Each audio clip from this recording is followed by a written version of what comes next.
മൂർഖമ്പാമ്പിന്റെ കടിയേറ്റിട്ട് അല്പസമയം മുമ്പ് 2 വയസ്സ് മാത്രം പ്രായമുള്ള കുട്ടി മരണപ്പെട്ടു എന്നുള്ള സങ്കടകരമായിട്ടുള്ള ഒരു വാർത്തയാട്ടോ പറയാനുള്ളത്. സുഹൃത്തുക്കളെ, നമ്മളെ മലപ്പുറം മഞ്ചേരി പൂക്കുളത്തൂർ സ്വദേശിയായിട്ടുള്ള 2 വയസ്സ് മാത്രം പ്രായമുള്ള ഒരു കുഞ്ഞ് മരണപ്പെട്ടു. പാമ്പ് കടിയേറ്റിട്ട് മൂർഖൻ പാമ്പിന്റെ കടിയേറ്റിട്ടാണ് കുഞ്ഞ് മരണപ്പെട്ടിട്ടുള്ളത്. മഞ്ചേരി മെഡിക്കൽ കോളേജിൽ വെച്ചിട്ടാണ് ആ കുട്ടി മരണപ്പെട്ടത്. എല്ലാ രക്ഷിതാക്കളും ശ്രദ്ധിക്കുക. അതുപോലെ രക്ഷിതാക്കൾ മാത്രമെന്നല്ല, എല്ലാവരും ശ്രദ്ധിക്കുക. ഈ ഒരു നവംബർ, ഡിസംബർ, ജനുവരി ഈ 3 മാസങ്ങളിൽ പാമ്പുകളുടെ ഇണചേരൽ സമയമാണ്. കൂടുതലായിട്ട് വിഷപ്പാമ്പുകളെ കാണാനും കടിയേൽക്കാനുള്ള സാധ്യത ഈ മാസങ്ങളിൽ കൂടുതലാണ്. എല്ലാവരും കുട്ടികളൊക്കെ മുറ്റത്ത് കളിക്കാൻ വിടുമ്പോഴൊക്കെ ശ്രദ്ധിക്കുക.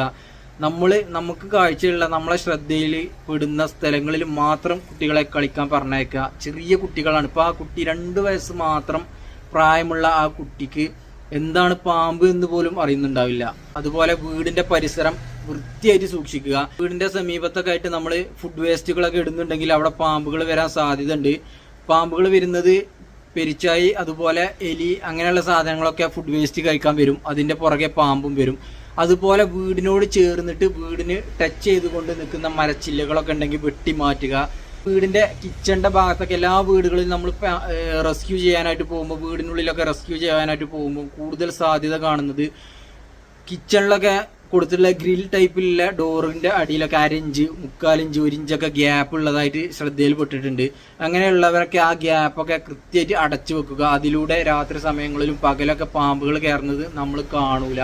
അതിലൂടെ അപകടങ്ങൾ സംഭവിക്കാൻ സാധ്യത കൂടുതലാണ്. അതുപോലെ വീടിന്റെ ഡോറുകൾ, മെയിൻ ഡോറുകൾ, അടുക്കള ഡോറ്, അതുപോലെ മെയിൻ ഡോറ് അലക്ഷ്യമായിട്ട് തുറന്നിടാതിരിക്കുക. നമ്മൾ തുറന്നു കഴിഞ്ഞാൽ അപ്പം തന്നെ ക്ലോസ് ചെയ്യുക. നമ്മൾ വീടിലുണ്ടല്ലോ എന്നുള്ള ആ ഒരു ചിന്തയിൽ നമ്മൾ ഡോറ് തുറന്നിടും. പക്ഷെ ഏജന്തുക്കൾ വീടിനുള്ളിലോട്ട് കയറുന്നത് നമുക്ക് കാണാൻ സാധിക്കൂല. വലിയ അപകടങ്ങളാണ് അതിലൂടെയൊക്കെ നമുക്ക് വരാൻ പോകുന്നത്. എല്ലാവരും ശ്രദ്ധിക്കുക.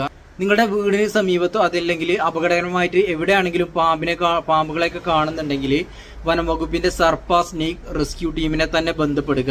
എല്ലാവരും സർപ്പ എന്ന് പറയുന്ന ആപ്പിൽ കയറിയിട്ട് നമ്മുടെ നിയറസ്റ്റ് ആയിട്ടുള്ള റെസ്ക്യൂവർമാരെ 1-2 റെസ്ക്യൂവർമാരുടെ ഫോൺ നമ്പറും ഡീറ്റെയിൽസും അതിൽ നിന്നും എടുത്തിട്ട് സേവ് ചെയ്തു വെക്കുക.